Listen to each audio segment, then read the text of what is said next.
There we are, crimson and phthalo blue. Take a little touch of that, and let's just put a little bit of that right in like so. Still using the little crisscross strokes. There. Okay. There we are. Just fill the sky up. Phthalo blue. Just fill it up. Now you can use this lavender color against the yellow without it turning bright green. Because if you mix lavender with yellow, it just makes a pleasant brown, and that's okay. We can live with that. We can live with that. But if you was to use pure blue and you touch the yellow, as you know, we would have bright green, and we don't want that in this particular painting. Okay. And we'll just wipe this down here. This is going to be a little winter scene.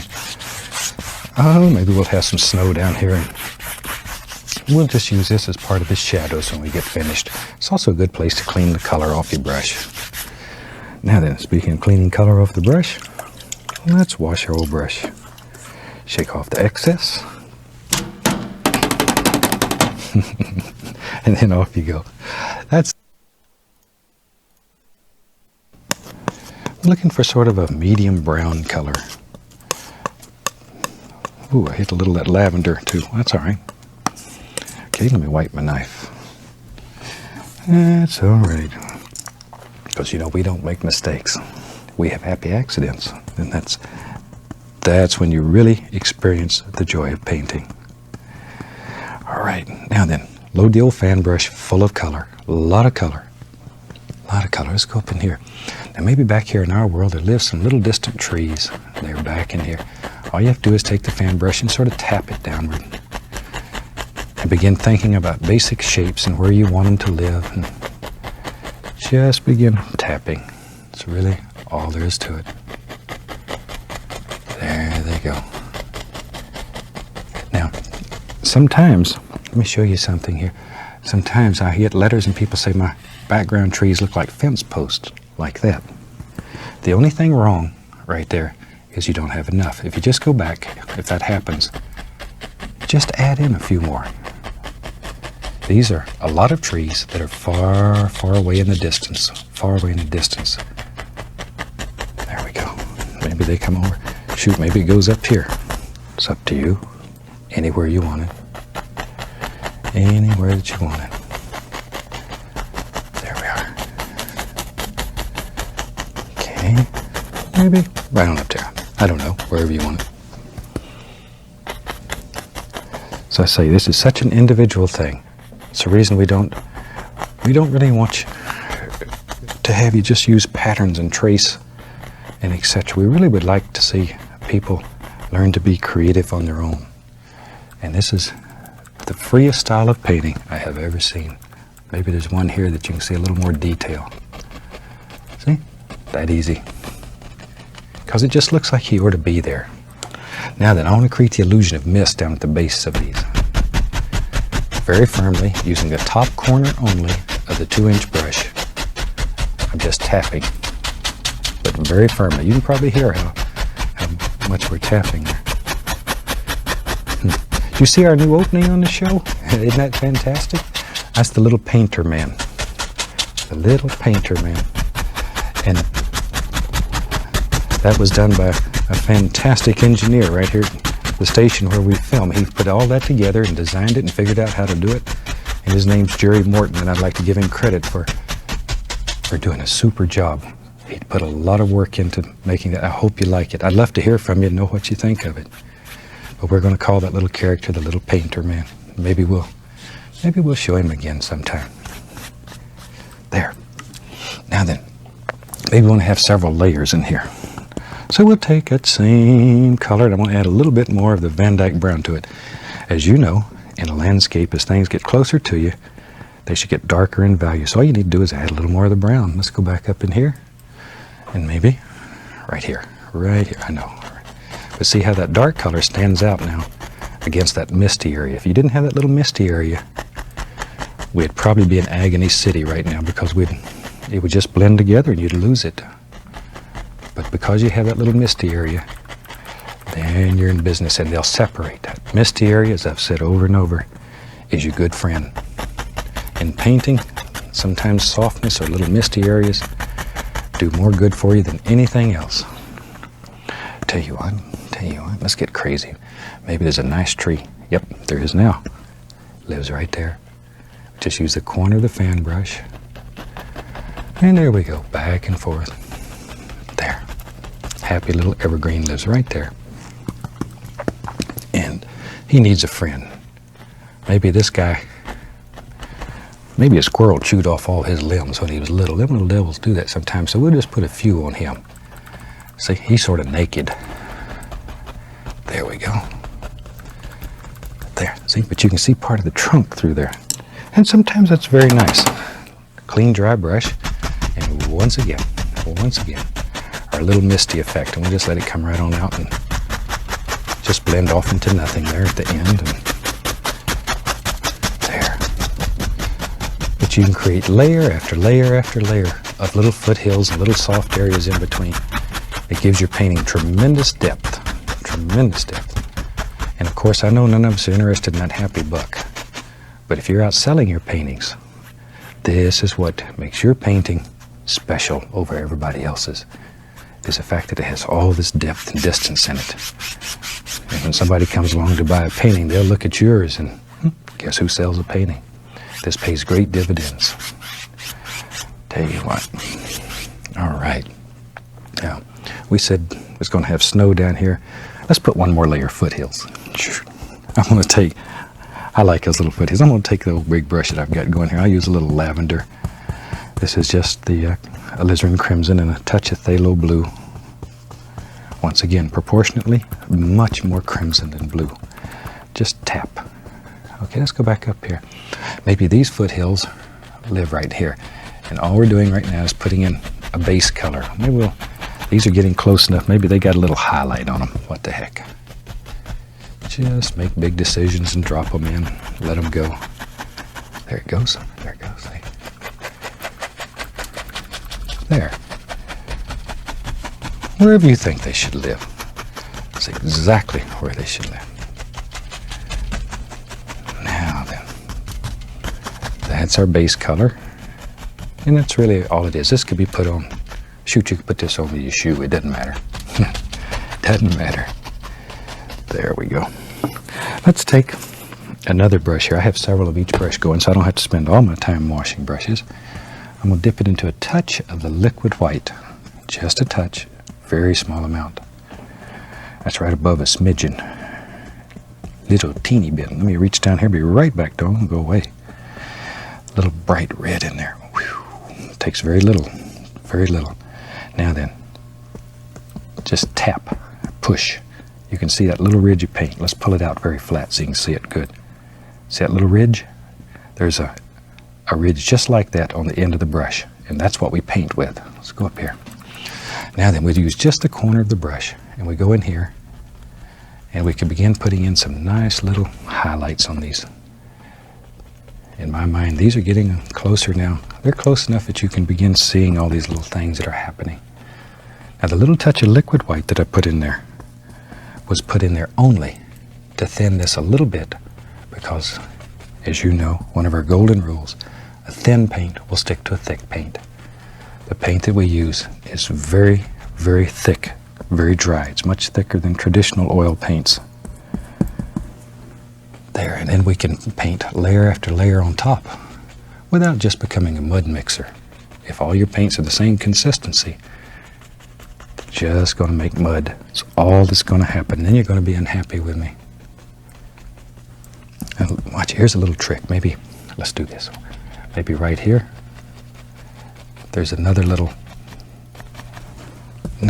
plane, whole nother plane. See, just let them separate. And that little dark area in between is all you need to create the illusion of a little separation. It's all you need. Okay, now then. We said this was winter, so let's have some snow. We need some snow in here. Just use the titanium white. We got a little touch of that pinkish color left on the brush. Touch and pull. Decide in your world where this is going to live and drop it in. There. See? And with a big brush, you can do this very rapidly. It doesn't take but a second. Just let that blend right on back. But see the depth that creates just because you left that in there.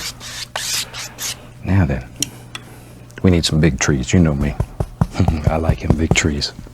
But now in yours, if you don't want a big tree, don't put it. I'm going to use some of the lavender and some brown mixed together. Just load it up on this old 2-inch brush.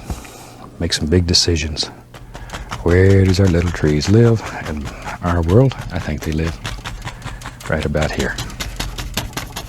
There they go. There they go. And all we're doing here is just putting in a little color so we'll have something for our highlight to stick to. Just a base color. That's all we're looking for. There. Maybe a little something right in there. Wherever.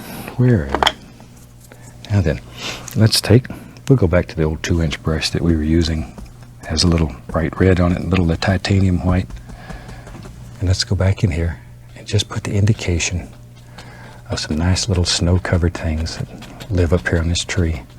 But it's just like if we were putting green leaves up here. Think about form and shape. Don't just throw this on at random. It's most important that it gives shape and form to your tree. Most important. In some parts of the country, when winter comes and Jack Frost plays through the trees, you get all of these beautiful things just hanging around. There we are. So here's another one. Maybe it lives right here, and it just goes right on out to about there. There, wherever. Another one right there. And you put just as many or as few as you want in your world. Now then, we want to pull a little of this out into the snow to create the illusion of a shadow, and it shows another plane, just the fact that it moves there. A whole other plane in your painting. But snow is one of the easiest things to paint when you have a big old brush like this. Take a little touch of the liquid white. And we can put the indication here and there, just a little trunk, wherever we want it. There we are. We just want to show some indications. Just a few. Aaron, we can take the knife and just scrape in some sticks and twigs. There. There and there, a little bush it lives right down like that. So it's not just a straight line, and pull that out too. All right, let's have some fun over here. On the other side, we're going to a little brown. Let me get a little paint thinner on the liner brush.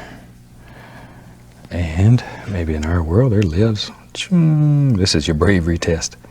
Maybe there it is, a happy little tree. Yeah, maybe this one's naked out here. There, yeah. Okay, let's give him some arms. I got a letter from a man one time. He didn't believe me. I'd even given the trees arms and legs and foots and names. But that's all right. In your world, if you want the trees to have foots, you can do that. If you want them to have arms, if you want to give them names. There we go. There we are. Okay, maybe there's a few little sticks and twigs, some baby trees growing around here. Right down like so. Let's take a fan brush. Take an old fan brush. We're about out of time for today, so I'll just show you. Take a little lavender color. A little bit more into the reddish hue. There. A little lizard crimson and phthalo blue. Put a little hill right there. A little touch of our white. Grab it and let that just move right off into the snow. But see how easy that is? It's also an excellent way to make little sand dunes if you're doing little seascapes. That easy. Shoot, I think we about have a finished painting. Try this. I think it's a very warm winter scene that you'll enjoy doing. From all of us here, I'd like to wish you happy painting, and God bless, my friend.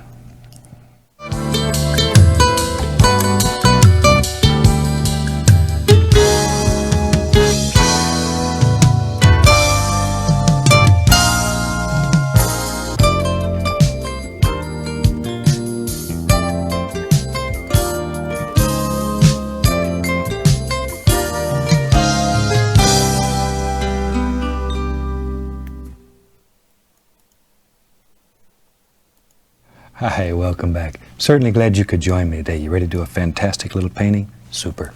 Tell you what, let's start out today and have them run all the colors across the screen that you need to paint along with me.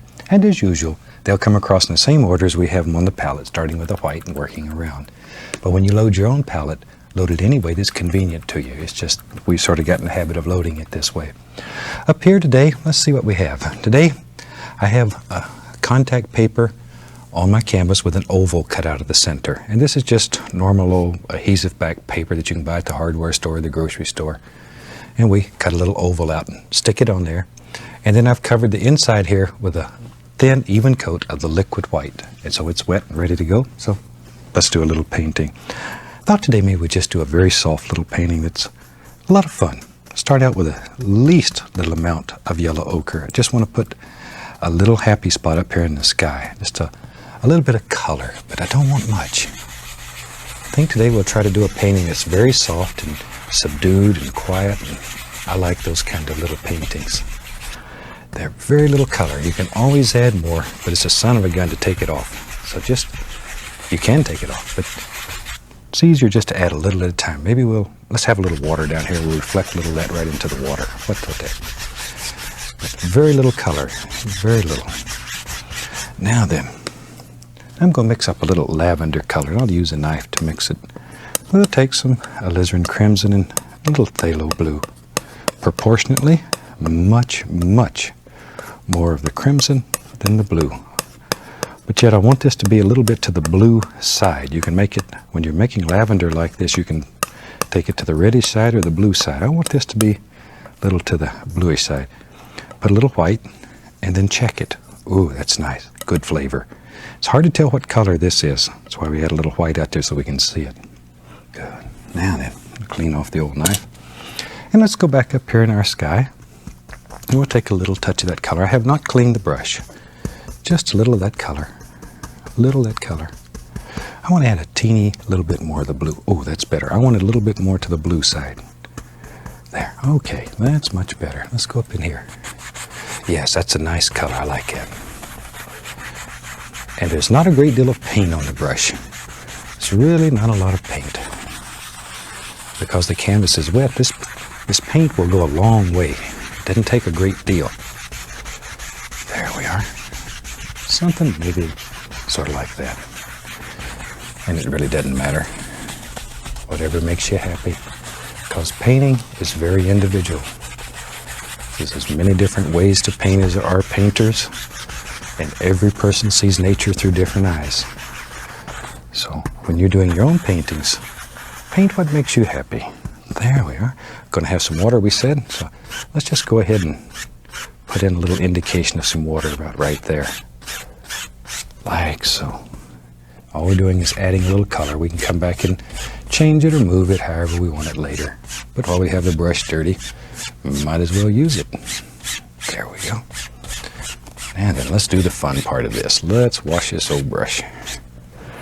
Just give it a good scrubbing here. There we are. Shake off the excess. Just beat the devil out. All right. Let's go right up in here and just blend this together. In one of the earlier series, we showed one of our camera people and showed him in a raincoat because it gets a little tricky around here with all this paint splashing around the studio. So sometimes Richard puts on a little raincoat and he sits behind the camera there. There we go. Just want to blend this till it blends together extremely soft. You don't want to see any dark spots or light spots. We want a very soft transition from light to dark. There we are. Down here, just gently go across and you can bring this together till it's very smooth. But we want to maintain this little light spot here. That's important to me right now. And then maybe back in the background here, a little of that lavender color still, a little bit. There we go. This is just phthalo blue and alizarin crimson, a little bit on the corner of the brush. Now then, maybe there's some little bushes and trees that live back here. Just using the top corner of the brush. And I don't want these to be very distinct. I want them to be very quiet, gentle, soft. Way back in the distance. There they are. Just let them blend. we don't know exactly where they go. It'd be nice if they would just sort of disappear right up here. There. Now, I like very soft paintings personally, but if you want to make it a little more distinct, that's certainly your right, and we encourage it. If you like it a little brighter, a little more distinct, please do that. Don't just try to copy. I'm serious when I say we're really trying to teach you a technique. There. One of the questions I get quite frequently is about these little ovals is how do you go about cutting these ovals? If there's a frame shop in your neighborhood and they have an oval cutter for cutting mats, you can take a little adhesive back paper and take it down to them, cut it in the size that you want it, overall size, and you go to a frame shop and they can zip it out for you in just a second. They'll probably charge you a little bit, but not much. Or the other way, when frame shops cut ovals, they normally throw the oval part away when they cut it out of cardboard or artboard. They usually throw the oval away. And a lot of times frame shops will just give you that part. And you can take that part and just take and lay it on some contact paper or any kind of adhesive back paper. And I take an X-Acto knife and just run right around the cardboard cutout. And that easy. You can cut, or you can do it with scissors. I've got a little paint thinner here on my liner brush and a little of the same exact color. And I just want to put the indication here and there of some quiet little branches that live back in here. Just a few. Can't see many. Just a few here and there. But not too distinct. Once again, I really would like for this to be quiet and gentle little painting. And you can take a little of the titanium white with paint thinner. And maybe in our world, there's one here that's sort of white. There's a lot of little white sticks in nature too, and little white trunk trees, not only birch trees, but all kind of little things that grow that are white or gray, and they're nice. Use them in your paintings. Let's see here, we'll grab a little fan brush. Sometimes it's fun. Let's take a little titanium white, reach right down here. I'm gonna get a little bit of the yellow ochre and mix it with the titanium white. Mostly titanium white though, just enough yellow to color it. There we are. Let's go up here. Maybe there's some little bushes that live right in here and there's some light zinging through and just making them sparkle. Take the corner of the brush, and I have the number 3 fan brush here, and all I'm going to do is go to push upward. Just push it. Just sort of scrub it and push it. There we are. See there? That's all there is to it. It's very simple, but you can make little bushes that are back in the distance. Very quiet little devils that live back in here. There. And sort of vary the color so they're all not just exactly, ooh, that's nice. That one's got a little more ochre in it. I sort of like it. Maybe I'll put a little more in here too. I like it. It's quite effective. Somewhere right in there. We don't know where they go. Anywhere that you want them. Let's take our knife, a little dark sienna, a little Van Dyke brown, put a little white in there. Just mix it with a knife right here on the old palette. Pull it out as flat as you can get it.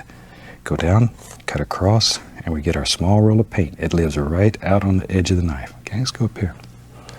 Now we need a little land in here. And I want this to be very dark, so I'm just rubbing it so it picks up the liquid white that's underneath here, and all these things they just sort of come together. But I don't want it to be real dark. Maybe it comes all the way across here. Just whatever. Whatever. Now then, our little fan brush that we had the little bush color on, the white and the yellow ochre, you can go back and just pop in some little bushy areas that come down on this land. Just to sort of bring it together so you don't see distinct edges. There. Yeah, I have several fan brushes going, but maybe in our world here, maybe, let's do it. I see something here. See something here. We're going to take a little bit of the liquid white, titanium white, mix them together, be right back, don't go away. There. A little touch of the phthalo blue. Little touch. Little touch. Can't say that enough because it's very strong. It'll eat up your whole world in a heartbeat. Okay, let's go up here. Maybe in our world, There lives just a bloop, little happy waterfall that comes along, drops in there, splashes a little bit, plays, comes right over that. Choom. So now you can see a little dark right through it, like there's a little stone or some dirt or something under there, whatever you want. Maybe this is pretty rough water. Bloop, there it went. But think about water just floating along here and having a good time, a real good time. And somebody says, bloop, pulls the bottom out. And that's the way to make the water look correct. Just straight and then over. There we go. Little splashes here and there and there and here. We can begin working that out. Okay, shoot, we better put something in here before we get too far along. I'm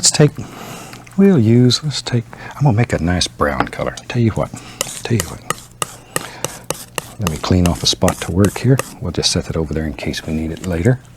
I'm gonna take sap green. We'll make a very nice brown. And alizarin crimson in about equal parts, roughly equal parts. And you wanna really mix these up good. Sap green and alizarin crimson. This makes one of the most beautiful browns. But you really have to mix it well. There. And when you're mixing paint to mix it well, lift it completely off the palette, turn it over. That way both sides get stirred up. All right, let me clean off the old knife. And then we'll use a 2-inch brush. I'm gonna go right in it, load a little color onto the bristles. Just load a little color, like so. All right, maybe there's some happy little bushes that live right here, using just the corner. Just begin tapping in some very basic little shapes, wherever you think they should live. There we are. See, maybe in our world they come right out through here. I don't know. There's a nice little bush. He lives there. He lives right there, and he's got a friend there, and maybe another one up here. Whatever. Just think about all these little critters that live out here. Make friends with them. Now then, if we had all that, there'd be some reflections in the water, so we'll just take a little of that color, pull straight down, like so. Now, if you wanted to paint this picture without the oval, you certainly can do that. Just leave it off. Can do easy. No big deal. Maybe on the other side, over here, I'm going to use that same color, but I'm going to add a little white to it. I want it to be a little lighter. Same color, loaded the same way, just by pushing. Let's go up in here. Maybe in this side, let's do this. Maybe we have some bigger trees that live over here. And in my mind, these are farther away than these. So I want them to be a little lighter. And we'll just sort of let them, maybe they go all the way to the top. What the heck, let's go all the way up here. This is a big old tree that hangs over here and watches a little waterfall back in the background. Just watches that little waterfall. Has a good time out here. Enjoys life. There. And some darker color. And maybe it comes right out here. Little ground area. All right. See, you begin seeing things here. They just, after you've painted a little while and you get over the initial fear of touching brush to canvas, then it becomes so much fun because you're not worried about making mistakes or because anything that happens on this canvas, you can work with it or you can fix it. There. When our instructors like Dana that you met in the last series, or my son Steve, when these instructors are teaching people, one of the first things they tell them is don't worry about making mistakes because there's nothing on the canvas that they can't fix. Now I'm going to add a little touch of lavender, that same lavender color, right here. I want to put a little of that dark down. I want a little